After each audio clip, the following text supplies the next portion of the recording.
Meu nome é Lício de Vieira, sou militante do movimento ecológico no Brasil e coordenador do Fórum Brasileiro e Fórum Internacional das ONGs e Movimentos Sociais, realizado no Rio de Janeiro em junho de 92.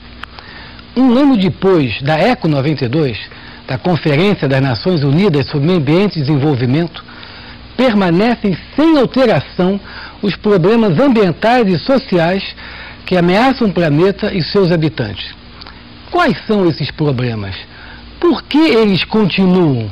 Por que os governos não conseguiram resolvê-los? E o que faz da sociedade civil e as organizações não governamentais para enfrentá-los?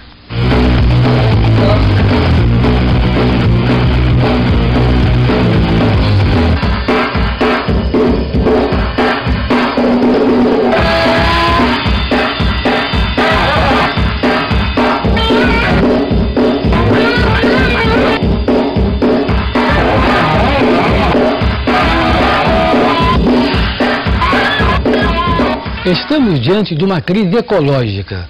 20% da população mundial consome 80% dos recursos naturais do planeta. Sobra, portanto, 20% para a grande maioria da humanidade, os outros 80%. Essa crise ecológica é, ao mesmo tempo, uma crise social. Eu acho que uma questão essencial, um elemento básico da equação do desenvolvimento sustentável é a democracia. E à medida que a pobreza, que a fome se alastra, especialmente nos países do Sul, eu acho que a democracia está sob risco.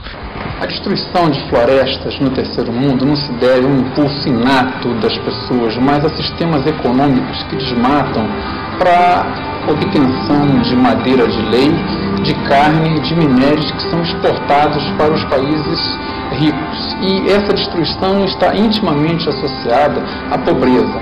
Projetos de assentamento que exigiram desmatamento agravaram mais a situação de vida dos trabalhadores do que propriamente melhoraram, porque tiraram a fertilidade do solo e a pobreza aumentou.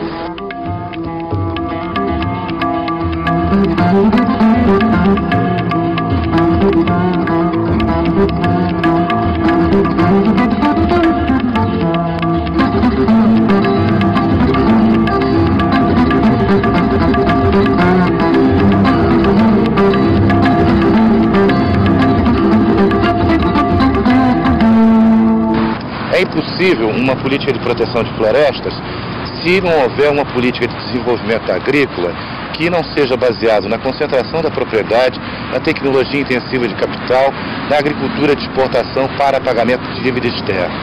Nós não temos condições de proteger florestas sem dar alternativa de sobrevivência para a maioria da população do campo, que se transformou em sem terra, atingido por barragem, garimpeiro, colono, brasiguaio, favelado, enfim, o conjunto de miseráveis espalhados pelos países do terceiro mundo.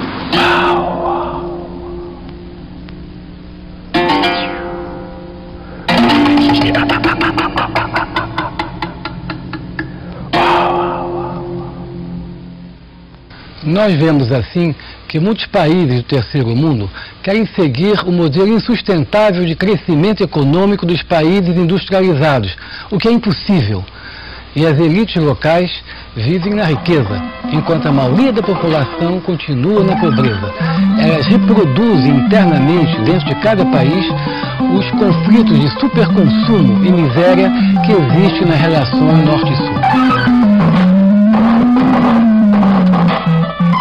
Para enfrentar a crise ecológica e social que ameaça o planeta e seus habitantes, as Nações Unidas convocaram a Conferência de Meio Ambiente e Desenvolvimento no Rio de Janeiro em junho de 92. Convocada para salvar o planeta Terra, esta conferência acabou sendo um fracasso. Seus resultados foram medíocres. Os governos permaneceram presos a seus interesses de Estado e praticamente não avançaram nas negociações em direção a um desenvolvimento sustentável.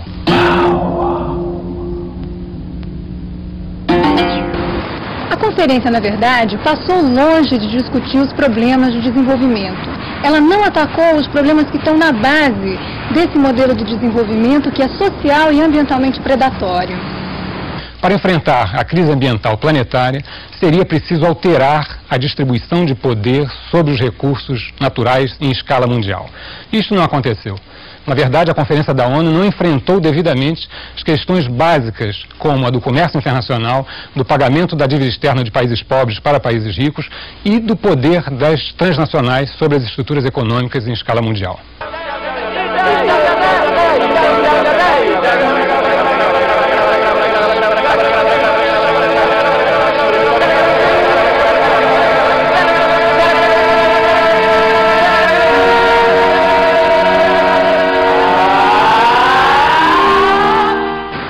Na assinatura da Convenção sobre o Clima, os Estados Unidos contestaram o prazo de até o ano 2000 para a redução das emissões de dióxido de carbono nos níveis que existiam em 1990. Com a suspensão desse prazo, a Convenção sobre o Clima foi tremendamente esvaziada, perdendo muito do seu poder. Quem deve pagar a conta? Quem deve agir mais? São os países industrializados que devem continuar a fazer esforços para mudar a estrutura industrial consumista, ou são os países em desenvolvimento que devem aumentar a área de floresta? Ou seja, países ricos pagando para países pobres fazer aquilo que eles, no hemisfério norte, não querem fazer. Os Estados Unidos, por exemplo, não assinaram a Convenção de Biodiversidade durante a conferência. No entanto, posteriormente, condicionam a assinatura da Convenção à defesa dos interesses da indústria de biotecnologia americana. Bom, a questão dos recursos genéticos hoje, a questão da biodiversidade, parece que aparece sob a seguinte forma de debate, né? Não sobre a questão da conservação, como se conserva, mas como se apropria a biodiversidade. São os monopólios, ou são as sociedades, ou são os povos? Esta é a grande questão que está hoje em debate.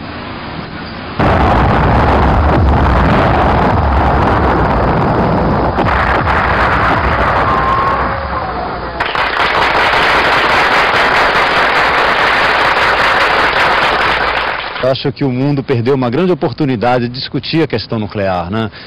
Durante a ECO 92, apenas na conferência paralela a gente pôde tratar dessa questão. Passado um ano da Conferência do Rio, eu acho que nós temos que fazer um balanço bastante frio dos seus resultados. Eu acho que o primeiro aspecto que nós temos que ressaltar é o seguinte: as não governamentais foram as grandes beneficiárias de todo esse processo que foi catalisado pela Conferência do Rio. Elas hoje têm legitimidade social e elas exercem uma função pública. Simultaneamente à Conferência do Rio, foi realizado o maior encontro mundial de entidades da sociedade civil. Milhares de entidades de várias regiões do mundo vieram ao Rio debater os graves problemas de meio ambiente e desenvolvimento. Reuniões de mulheres, de povos indígenas, de organizações não governamentais apresentaram propostas e soluções para os problemas do desenvolvimento sustentável.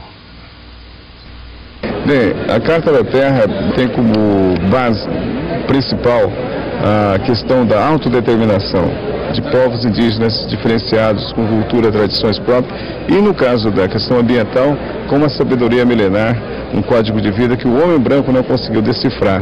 Por isso estamos vivos e queremos manter o planeta vivo também.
É um pouco o ideal do que devia ser a vida da humanidade.